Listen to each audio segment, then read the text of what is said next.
दोस्तों नमस्कार। आज हमारे साथ जुड़े हुए हैं सीधे रशिया के सेंट पीटर्सबर्ग से गौतम कश्यप जी।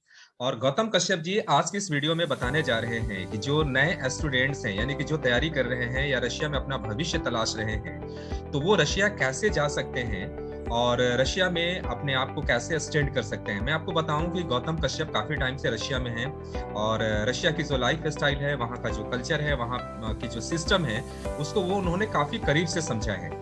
तो आइए हम चलते हैं सीधे रशिया के सेंट पीटर्सबर्ग, जहां से कि गौतम कश्यप अभी हमारे साथ लाइव हैं। गौतम कश्यप जी नमस्कार।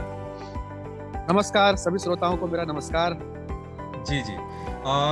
आप काफी टाइम से हैं रशिया में और ये भारत में आमतौर पे पूछा जाता है कि जो स्टूडेंट्स हैं, जो पढ़ाई लिखाई कर रहे हैं और वो कैरियर अगर बिल्डअप करना चाहते हैं रशिया में, तो वो कैसे जा सकते हैं, हाँ, उसकी शुरुआत कैसे कर सकते हैं और उनके पास किस तरह की नॉलेज का होना ज्यादा जरूरी है।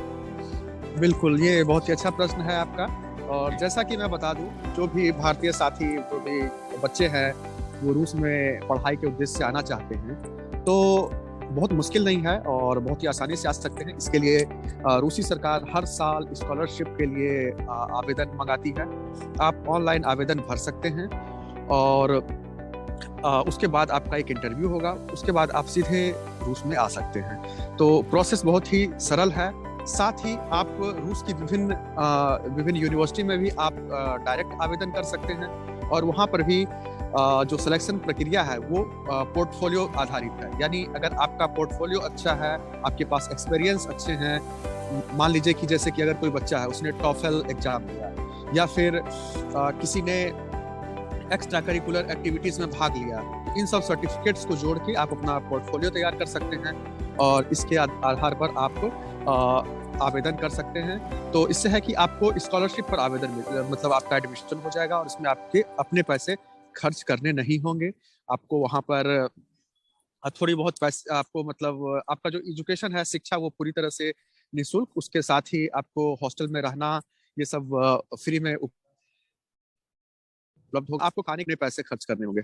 जैसा कि आपने बताया स्कॉलरशिप रशियन गवर्नमेंट द्वारा दी जाती है, जरा सा थोड़ा सा इसको क्लियर कर दीजिए कि प्रारंभिक जो एक डिग्री चाहिए, जो नॉलेज चाहिए, जो शर्तें चाहिए उस स्कॉलरशिप को लेने हम्म। के लिए, वो क्या होनी चाहिए। किस तरह के छात्र इस तरह के स्कॉलरशिप को ले सकते हैं।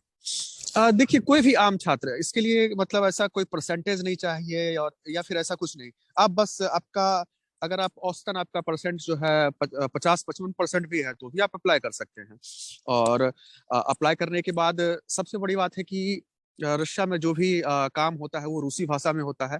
तो अगर आपके कोई साथी रूसी भाषा जानते हैं तो उससे आपको बहुत ज्यादा मदद मिल सकती है, क्योंकि फॉर्म वगैरह बहुत सारा जो डॉक्यूमेंटेशन है वो रूसी भाषा में होता है।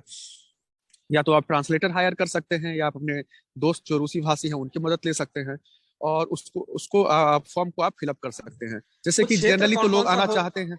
जी, वो क्षेत्र कौन कौन सा हो हाँ, सकता है आपके हिसाब से रशिया के अंदर, जहां पर की रोजगार की अब जो संभावना है वो सबसे ज्यादा है।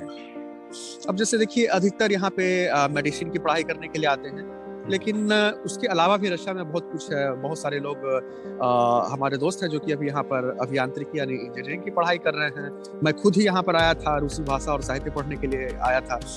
तो एविएशन है, फिर इंजीनियरिंग से जुड़े हुए बहुत सारे डिसिप्लिन, बहुत सारे फील्ड हैं, तो उसमें लोग कैरियर अपना सकते हैं। हमारे कई सारे दोस्त जो हैं वो अंतर्राष्ट्रीय संबंध की पढ़ाई करने के लिए आए हैं। कुछ लोग यहाँ पर भाषा विज्ञान का अध्ययन कर रहे हैं और कुछ लोग यहाँ पर एमबीए करने के लिए भी आए हैं, जो कि हमारे बहुत ही करीबी हैं और यहाँ से पढ़ाई करके अच्छे अच्छे जगहों पर गए हैं। तो देखा जाए तो लगभग हर एक फील्ड में यहाँ पर विकल्प है, अच्छा अच्छा ऑप्शन है। तो आप अपने बच्चे जो हैं वो अपने मन पसंदीदा करियर विकल्प के हिसाब से या अपनी रुचि के हिसाब से वो फील्ड चुन सकते हैं और आ सकते हैं। और ऑनलाइन आप, जैसे कि फॉर्म भरना है, तो आप रशियन एम्बेसी के साइट पे जाएंगे, वहाँ से आपको स्कॉलरशिप के आवेदन के लिए लिंक मिल जाएगा और वहाँ पे आप एप्लीकेशन यदि भरते हैं, अपने डॉक्यूमेंट्स आपको अटैच करने होंगे।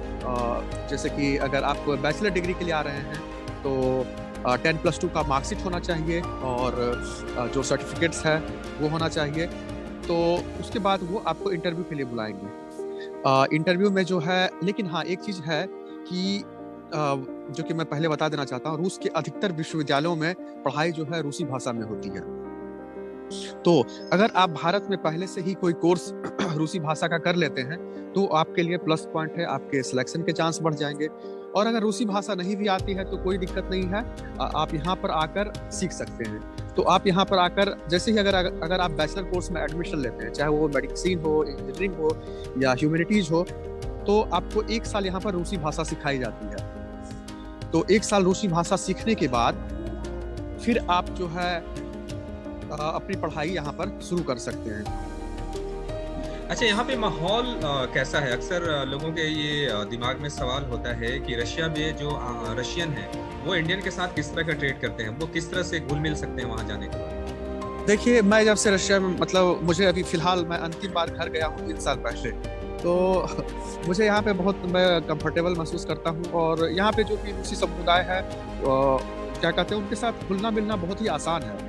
और अगर आप यहाँ पर आते हैं और अगर आप यहाँ पे जल्दी आकर भाषा सीख लेते हैं तो आपके लिए यहाँ पर आपको घर जैसा फील होगा। आप इसे अपना एक तरह से घर ही मानेंगे, क्योंकि यहाँ पर लोगों का काफ़ी सपोर्ट मिलता है, आम लोग काफ़ी सपोर्ट करते हैं और भारतीयों को पसंद भी करते हैं। तो इसलिए जो है रशिया में आके आप अकेलापन या फिर बहुत ही मतलब ऐसा महसूस नहीं करेंगे कि आपको मतलब कोई स्ट्रेस हो। एकदम आप घर की तरह यहाँ पे कहीं पे भी घूम सकते हैं, दोस्त बना सकते हैं और एंजॉय कर सकते हैं यहाँ पे।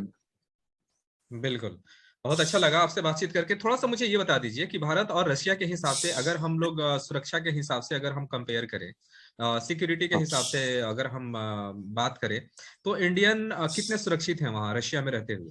हाँ, जैसे देखिए मैं आपको बता दूं, आप बराबर न्यूज सुनते होंगे कि ऑस्ट्रेलिया में नस्लीय हिंसा हुआ, जर्मनी में हुआ, यूरोप में हुआ, अमेरिका में हुआ। तो लेकिन अगर आप रशिया में हैं तो रूस में आपको ऐसा देखने को नहीं मिलेगा। रूस इन सब मामलों में बहुत सुरक्षित है। और जो आम रूसी लोग हैं वो उनकी अगर बात किया जाए तो वो लोग बहुत ही समझदार हैं, पढ़े लिखे हैं। और यहाँ पे नस्ल भेद या ये सब जैसी चीजें यहाँ पे देखने को नहीं मिलती है, या ऐसी कोई घटना हमें तो अभी तक सुनने में नहीं आई है या अभी नहीं सुने होंगे। तो एक तरह से देखा जाए तो रूस जो है काफी सुरक्षित है। और खासकर यहाँ के जो बड़े बड़े शहर हैं, या मॉस्को, सेंट पीटर्सबर्ग, व्लादिवोस्तोक, ये सब जो बड़े शहर हैं जहाँ पर अधिकतर स्टूडेंट्स पढ़ाई करने के लिए आते हैं, ये सब शहर अंतर्राष्ट्रीय शहर है और ये बहुत ही ज्यादा सुरक्षित है। इसलिए लड़कियां भी अगर चाहें तो यहाँ पे अकेली आके पढ़ाई कर सकती हैं। रात को चाहे आप अकेले घूम रहे हैं तो भी कोई खतरा नहीं है। और आमतौर पे लड़कियां यहाँ पे रात दिन कभी भी घर से बाहर जाती हैं, निकलती हैं, घूमती हैं, काम पे जाती हैं, कभी भी कोई मतलब खतरा उनके साथ नहीं होता है। यहाँ तक कि भारत में एक आम समस्या है छेड़खानी की समस्या, ये सब, तो ये सब यहाँ पे रूस में बिल्कुल नहीं होता है। बहुत बहुत धन्यवाद गौतम भाई, बहुत अच्छा लगा आपसे बात करके, और जरूरत पड़ी तो फिर हम आपसे बात करेंगे आगे भी। जी जी जी, बिल्कुल बिल्कुल बिल्कुल, शुक्रिया। धन्यवाद।